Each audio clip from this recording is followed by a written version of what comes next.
This video is brought to you by AudioQuest, makers of the Dragonfly range of USB DACs. Click to AudioQuest.com for more information. We start today with an album recommendation, and this one is not electronic music. This one is for people who really like audiophile type music, and it is this record that just came out again on Record Store Day. This is an album from 2014, I think. It's by Giant Sand, but the Giant Sand incarnation of that band. It's called Tuscon. It's roughly a rock opera, but it's not an opera. This is kind of like Americana, sort of country music with some heavy Latin American influences in places. It's windswept, it's a bit dusty. There are tumbleweeds that blow through. The imagery is very strong on this record. It is one of my favorite albums of all time. It's definitely my favorite Giant Sand album for sure. And it came out on Record Store Day with a bonus Return to Tucson album, which also came out in about 2015 of just a bunch of different versions of the songs. But the original pressing of this, you can't get very easily. So yeah, if you want to try and get the Record Store Day edition, it came out 3 weeks ago.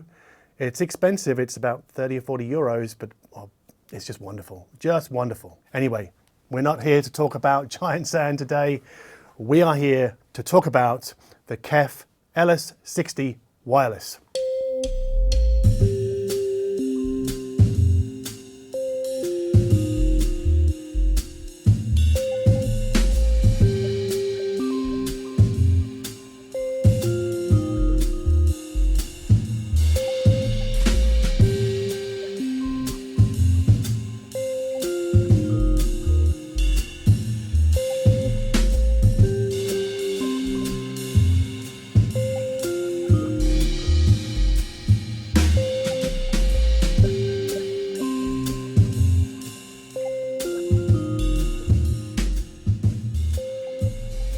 So I'm breaking my coverage of these KEF speakers into two videos. Why? Because basically two 15-minute videos are easier to digest than one 30-minute video. And that was borne out by my coverage of the Vivid Audio Kaya S12, the Orange Barber Papa speaker, the Sonus Faber Lumina 2, the NAD M10 V2, and the Buchart S400 Mark II. So yeah, we're going to get two videos here. And also because there is a lot to talk about with the LS60 Wireless. It's a streaming loudspeaker and it's quite involved. So in this video, we'll talk about what the KEF LS60 Wireless is, but also what it isn't. And I'll also talk a little bit about the review process because I think that's important. But we won't be getting to sound quality until the next video because there is a lot of ground to cover before that. This new floor stander uses the same streaming platform as the LS50 Wireless 2. It's called W2. So we can stream to these loudspeakers. We can stream using Bluetooth, using Chromecast, using Apple AirPlay 2, Spotify Connect, Tidal Connect. Inside KEF's Connect app, we get Qobuz, Deezer, Amazon Music, QQ Music, which isn't available in Europe or the USA, I don't think. And also inside that app, we get basic room compensation settings. Room Ready certification is coming, but it's not there yet. Now with the KEF LS60 Wireless 2 that you see behind me, I have maxed out the hardwired connections already. So I've got my turntable and phono stage looped into the twin RCAs on the back of the primary speaker. I've also got my Samsung Frame TV connected over HDMI and over Toslink, just in case I'm gonna get any weirdness with HDMI ARC. I don't, but in case I do. And then to the coaxial socket, I have connected a Rotel CD11 Tribute CD player. So pretty much all bases are covered. This is a digitally active loudspeaker. So that means that all incoming signals, whether they're streaming or a turntable or a CD player, are processed digitally. Now that gives loudspeakers designers the advantage of being able to design a crossover in the digital domain, and then they can correct for phase errors and do a whole bunch of other stuff as well. But that corrected DSP inside the LS60 Wireless feeds 3 separate DACs inside each speaker, and then those 3 separate DACs in turn feed 3 separate amplifiers which then power the drivers. So we've got 500 watts of Class D powering the bass drivers. We've got 100 watts of Class D powering the mid-range driver and 100 watts of Class AB powering the tweeter. And the electronics, so the DACs and the amps and the DSP processing, they live in their own enclosure in the bottom 1/3 of the speaker that's sealed off from the acoustic cabinet above. And those electronics are cooled in quite a clever way.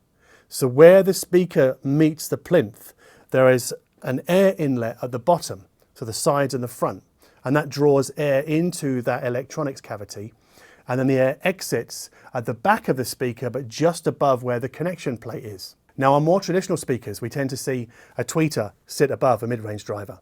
That doesn't happen with the LS60 Wireless. It doesn't happen with many KEF speakers nowadays actually. What they do is they put, in this case, a 1-inch aluminium tweeter in the middle of a 4-inch aluminium mid-range driver, so right at the acoustic center. Now KEF call this UniQ, and I believe it's their smallest UniQ driver configuration to date. If you follow KEF, you'll also probably want to know that this is 12th generation UniQ.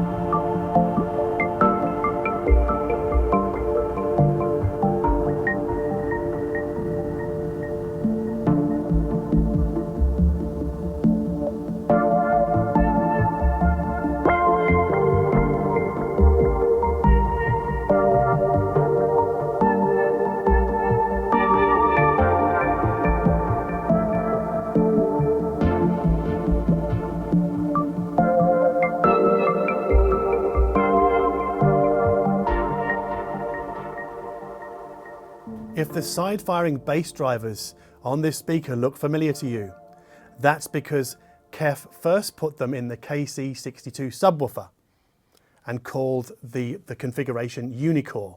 And what that means is we have like 2 force-cancelling drivers that fire sideways and their voice coils are sleeved. It also means that each driver has what KEF calls a P-Flex surround to minimize driver distortion. Also minimizing driver distortion is something that they call, I think, smart distortion control, which is where DSP corrects for any heat-derived distortion that may be taking place within the cabinet itself, so behind the driver, the voice coil and the amplifier. And you might be interested to learn that Unicore was actually first developed for the LS60 Wireless before it was spun off into the KC62 subwoofer. But in the LS60 Wireless, we get 2 pairs of Unicore side-firing bass drivers per speaker. So you might loosely think of that as 2 KC62 subwoofers in each speaker. It's not quite that, but it's kind of a rough approximation really. But the inclusion of these bass drivers is one reason why the LS60 Wireless is not just a floor-standing version of the LS50 Wireless 2. Also, you'll notice that the bass drivers, they're not at the bottom of the speaker, they're halfway up the side, around the UniQ driver. Now, KEF do that so that the sound appears to come from what they call a single apparent source. So all the sound comes from the same area of the speaker and fires towards the listener. That's the general idea behind it. And that technology was first seen and has been borrowed from KEF's high-end Blade loudspeakers. They're passive models. We now get that in the LS60 Wireless. And this is probably the main reason, so the single apparent source is probably the main reason why, again, this is not an LS50 Wireless 2 just expanded into floor standard format. Yes, the tweeter does use the metamaterial absorption technology introduced in the LS50 Meta and LS50 Wireless 2. That's the material that sits behind the tweeter that absorbs a large percentage of its back wave. But borrowed from reference, the tweeter here also uses something called the tweeter gap dampener or damper. Do you know, I actually don't really know what that is off the top of my head. I've forgotten what it is, but that comes from reference. So too does the way that KEF have decoupled the mid-range driver from the cabinet. Well, they haven't done it from the cabinet. This is the clever part. What they've done is they've decoupled the top section of the mid-range driver from the bottom on a more fundamental level. This is a three-way loudspeaker. The LS60 Wireless 2 is a two-way. And in a three-way, that mid-range driver is not tasked with any low bass. Obviously, in this speaker, those 4 side-firing bass drivers handle that, which means that these are rated down to, I think, around 30 hertz. Maybe they'll go a little bit below, I'm not sure. But the LS60 Wireless 2 only go down to 40 hertz. So we get an extra 10 hertz of performance here, which is important to some people, but not everybody. Of course, the most obvious difference between these, the LS60 Wireless and the LS50 Wireless 2, is that these are a much slimmer loudspeaker. They're quite slender.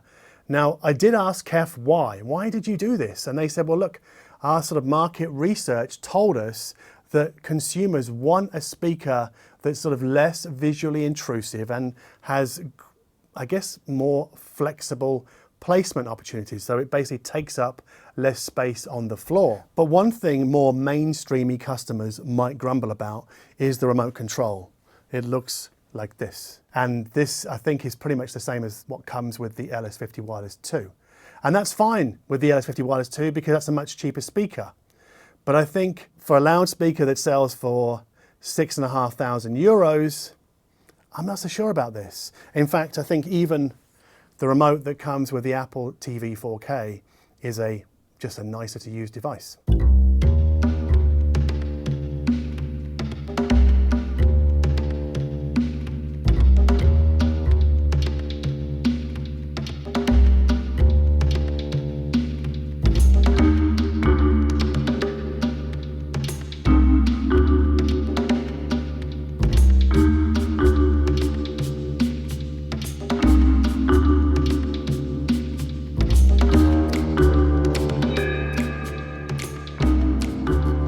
Now we're filming this video on the 13th of May, so the day after these loudspeakers were announced. And they're not shipping yet. They're not going to start shipping until June. I did speak to KEF USA yesterday. They told me that no review samples have gone out in the USA just yet, and they might start trickling out next week, maybe. What Hi-Fi has a pair. They already have a review online if you want to read it. So too does Hi-Fi.NL. They have a pair. They've got a review up there as well if you want to read that. Now, my pair of titanium grey LS60 Wireless arrived, I think, at the end of April. But I didn't just unbox them and put them straight into the system because we still had to do the degritter video at that point.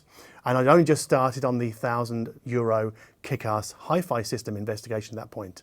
So basically, the LS60 Wireless had to wait for a couple of weeks before I could get round to kind of really giving them a first listen, just to check that they work and that the app works and that there weren't any issues and any damage from coming all the way from, I think, from Hong Kong actually. So only now can I accommodate the LS60 Wireless as my daily drive loudspeaker.